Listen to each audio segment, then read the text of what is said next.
बात करें जानवरों की तो शेर, चीता, भालू, सांप और न जाने कितनी ही प्रजातियां जंगल में घूम रही हैं।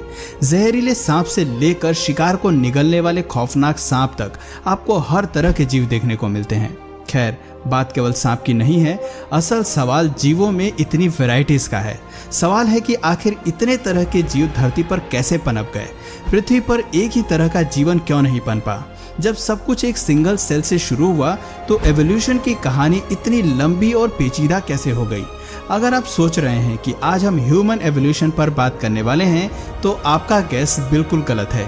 आज हम आपको विज्ञान की नज़र से वो कहानी सुनाने वाले हैं जब एक छोटे बेबीज की तरह जानवरों का पृथ्वी पर जन्म हुआ।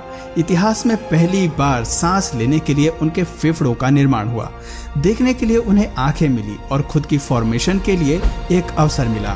वो अवसर जिसकी बदौलत पृथ्वी पर जीवों का साम्राज्य फैल गया।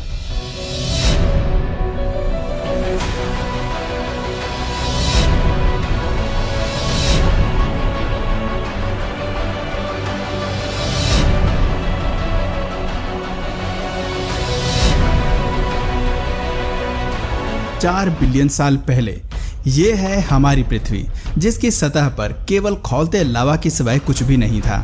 यही लावा जल्द ही 9 मिलियन लिविंग स्पीशीज के लिए उनका घर बनने वाला था। खैर, ये रास्ता इतना भी आसान नहीं था। राख से जीवन को जन्म देने के लिए कई घटनाएं होने वाली थीं, लेकिन इनमें सबसे पहला पड़ाव पानी था। एस्ट्रॉइड्स और कॉमेट्स ने भले ही पानी को पृथ्वी पर छोड़ा, लेकिन ये पानी केमिकल्स और ऑर्गेनिक कंपाउंड से भरा था, जिन पर आसमान से कड़कती बिजली का पड़ना बाकी था। लाइटिंग स्ट्राइक के प्रभाव से पानी में मौजूद केमिकल एटम्स ने जुड़कर एक चेन बनाना शुरू किया, जिससे जेनेटिक मटेरियल का निर्माण हुआ। इस मटेरियल का ऐसे खतरनाक वातावरण में बचना हालांकि मुमकिन नहीं था, लेकिन पानी में मौजूद ऑयली मटेरियल की वजह से पहले सिंगल सेल ने पनपना तय किया था। पर अपनी फॉर्मेशन के बाद ये सिंगल सेल कहाँ चुप बैठने वाला था? 3.5 बिलियन साल पहले जेनेटिक मैसेजेस और केमिकल इंस्ट्रक्शंस के चलते इस सेल ने खुद को पहली बार कॉपी किया। ये जीवन की पहली कड़ी थी जिसने पृथ्वी पर कुछ अद्भुत कर दिखाया था। अपने क्लोन को तैयार करके इसने धरती पर जीवन की शुरुआत कर दी थी। तब ये सेल नहीं जानता था कि आगे चलकर इंसान, जानवर, पेड़ पौधे, चिड़िया और मरीन एनिमल सब कुछ इसी से विकसित होने वाले थे। अपने क्लोन को बनाकर ये सिंगल सेल अब रिप्रोड्यूस करना सीख गए थे, जिसने धरती पर इनके सर्वाइवल के चांसेस बढ़ा दिए थे। 2 बिलियन साल तक रिप्रोड्यूस करते हुए सिंगल सेल की पीढ़ियों ने खुद को ऐसे ही कायम रखा, लेकिन फिर एक घटना ने सब कुछ बदल दिया। गलती से 2 सेल्स का आपस में टकराव एक बाहरी बदलाव लेकर आया, जिसके तहत 2 सेल्स आपस में मर्ज हो गए और इनके जीन्स भी आपस में जुड़ गए। दिलचस्प बात थी कि इस मर्ज सेल ने भी अपने आप को कॉपी किया और इससे उत्पन्न होने वाले बाकी सेल्स ने भी इस प्रक्रिया को जारी रखा, जिसकी वजह से आने वाले सेल्स में एक की बजाय 2 सेल्स थे। अब ये सेल्स रिप्रोड्यूस करते गए, अपने आप को कॉपी करते गए और म्यूटेट होते रहे। जैसे जैसे म्यूटेशंस बढ़ती रही, पुराने जीन्स डिलीट हुए और नई फॉर्मेशन हुई और नए सेल्स बने। सदियों तक होती इस प्रक्रिया में एक वक्त ऐसा आया जब सेल्स एक दूसरे से बहुत अलग हो गए और इनसे कई बिलियन प्रजातियों का विकास शुरू हुआ। पानी के अंदर चल रही इस फॉर्मेशन से वहाँ कई प्रजातियां पनपने लगी, लेकिन जो हमारे विकास के लिए जिम्मेदार रहे वो थे 3 इंच लंबे वाटर वर्म। पानी के अंदर क्या आप इस जीव को देख सकते हैं? दरअसल ये हम हैं। आज से लगभग 550 मिलियन साल पहले। ये वो समय था जब म्यूटेशंस के चलते मेल और फीमेल जेंडर का विकास हो चुका था। अब हमारा मकसद प्रजनन की प्रक्रिया से अपनी संख्या बढ़ाना था, ताकि ज्यादा से ज्यादा जीन्स को रिप्रोड्यूस कर सकें। इस दौर में अपने लिए साथी को ढूंढना बेहद मुश्किल था, क्योंकि मादा को पहचानने के लिए वाटर वर्म के पास ना तो आंखें थी और ना ही कोई दूसरा फीचर। ऐसे में समुद्र के काले अंधेरे में देखने की क्षमता का होना जरूरी था। हालांकि ये एक बड़ी बाधा थी, लेकिन इसको सुलझाना भी कुदरत को बहुत अच्छे से आता था। जल्द ही प्रकृति का सबसे अद्भुत और अनोखा आविष्कार दुनिया में आया। हम बात कर रहे हैं आंखों की, जिसने वाटर वर्म को पानी के अंदर अपने पार्टनर को देखने और ढूंढ निकालने की ताकत दी। इस आविष्कार के लिए सबसे पहले वाटर वर्म के कुछ स्किन सेल्स म्यूटेट हुए। अब ये जीव अंधेरे और उजाले में फर्क कर सकते थे, अपने लिए ज्यादा शिकार ढूंढ सकते थे और रिप्रोड्यूस करने के लिए अपने साथी का भी चयन कर सकते थे। इस तरह से वाटर वर्म ज्यादा समय के लिए जी सकते थे, लेकिन यही काफी नहीं था।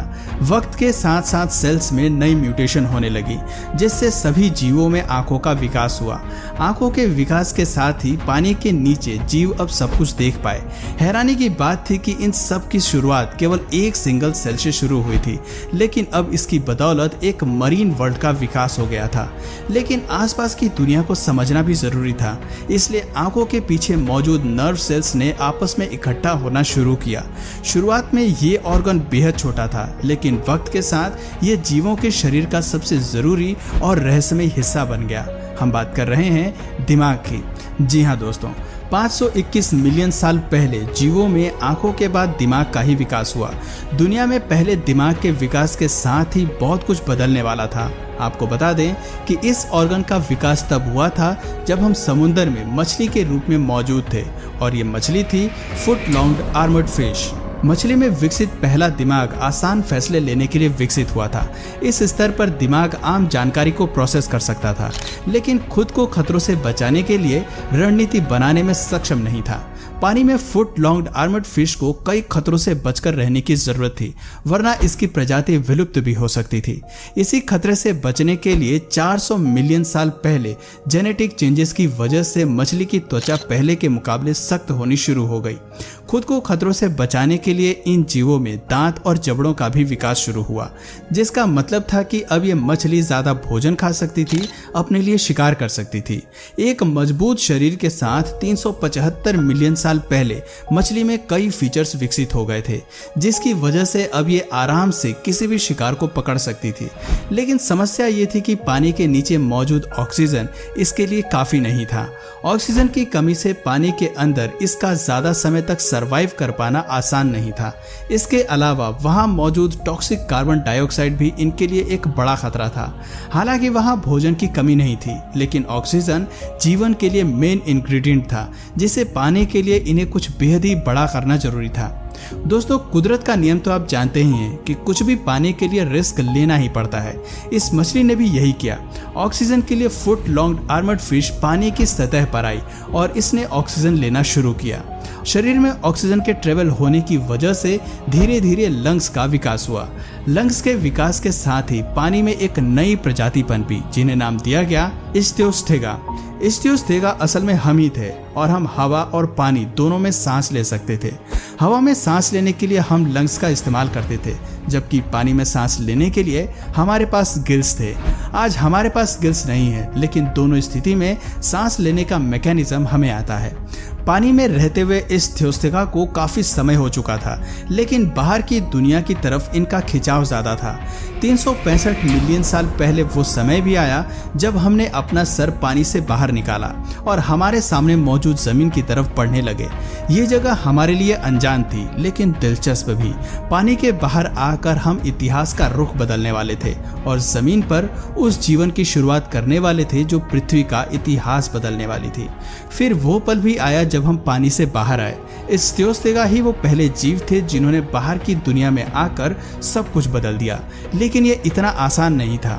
जमीन पर आने की कीमत भी इन्हें चुकानी थी। इनकी नर्म त्वचा सूरज की रोशनी झेलने के लिए नहीं बनी थी, इसलिए जमीन पर इनका विलुप्त होना पक्का था। लेकिन कुदरत इन्हें आसानी से खत्म होने देना नहीं चाहती थी। फिर वो दौर भी आया जब इन जीवों ने धीरे धीरे इस वातावरण में एडॉप्ट करना सीखा।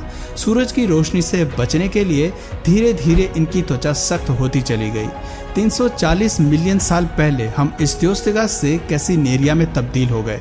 इसके साथ ही हमें मोटी चमड़ी और पंजों का निर्माण हुआ ताकि हम जमीन की सख्त सतह पर चलने के काबिल हो सकें। धीरे धीरे हमने अपने आप को जमीन के हिसाब से ढाला, लेकिन तपती धूप में अंडों का बचना मुश्किल था। प्रजनन के लिए इस्तेमाल होने वाली पुरानी प्रक्रिया जमीन पर किसी काम की नहीं थी। ऐसे में यहाँ कैसिनेरिया ने प्रजनन की एक नई प्रक्रिया को चुना जो आज भी कायम है। आज भी सभी जीव इस प्रक्रिया से ही रिप्रोड्यूस करते हैं, जिसे हम सेक्स कहते हैं। यहीं से जीवों में सेक्स की प्रक्रिया शुरू हुई। इस प्रक्रिया की जरूरत इसलिए पड़ी ताकि बच्चे एक हार्ड शेल्स के अंदर पैदा हो सकें। ये एवोल्यूशन का एक ऐसा मास्टरपीस था जिसकी वजह से जमीन पर जीवन एक नए सिरे से शुरू हुआ। धरती पर रेप्टाइल्स वो पहले जीव थे जिन्होंने अंडे देने शुरू किए। अंडे देने की वजह से हमें नए बेबीज में जेनेटिक वैरायटी देखने को मिली। इस वैरायटी ने हमारी प्रजाति को मरने नहीं दिया। आपको बता दें कि कैसिनेरिया वो पहले जीव थे जो पूरी तरह से जमीनी सतह पर रहने के लिए एडॉप्ट हुए और इनके बच्चे भी ऐसे वातावरण में आसानी से एडॉप्ट हो गए। ये जीव पृथ्वी के खुले वातावरण में सांस ले सकते थे, चल सकते थे और खुद के वजन को भी संभाल सकते थे। लेकिन एवोल्यूशन की कहानी केवल यहीं तक सीमित नहीं थी। अभी इसके साथ बहुत कुछ होना बाकी था। ये समय रुकने का नहीं था, बल्कि एक ऐसे लाइफ को फॉर्म करने का था जो आगे चलकर पूरे अर्थ को डोमिनेट करने वाला था। ये सब कैसे होने वाला था? आखिर अब कौन से ऑर्गन्स डेवलप होने वाले थे? और एवोल्यूशन की होड़ में अब कौन से जानवरों का एवोल्यूशन होना बाकी था? अगर मैं ये